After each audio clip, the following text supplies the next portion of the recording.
काऊन कुत्र्यासारखा धावत आलास बे गण्या भाऊ? अबे माझ्या मांगे लाल्याचा बाप कुऱ्हाड धरून धावलाय. कुऱ्हाड धरून का बे? अबे काल लाल्याची माय परली तर त्याच्या बापाला वाटते का मी हिला परवलो. आता तू सांग, 2 लेकराच्या मायला परून मला का आंबा भेटणार आहे? आणि तुझ्यासारखा शेठ सावकार माझा मित्र असल्यावर मी काय परून जाऊ बे? मी तर थाटामाटात लग्न करीन ना. अबे थाटामाटात लग्न करतेस ठीक आहे, पण त्या लाल्याच्या मायसोबत का बे? अबे डेंग्या सविती सोबत म्हणलो. अबे लाल्याचा बाप माया मांगे कुऱ्हाड धरून धावला बे. त्या कुऱ्हाडीनं माझ्या चोमनीचे 2 तुकडे करून सलापावर वाळू टाकतो म्हणे. अबे तर तू त्याला जाऊन सांग ना का त्याच्या बायकोला तू नाही परवलास म्हणून.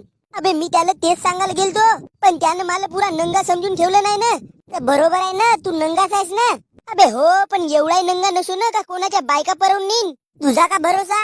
अबे साल्या झाडाला एकमेव चिंच लागल्यासारखा तू माझा मित्र, आणि आता तुलाही माझ्या गोष्टीवर विश्वास नाही बसत. अबे विश्वास कमवा लागते बे.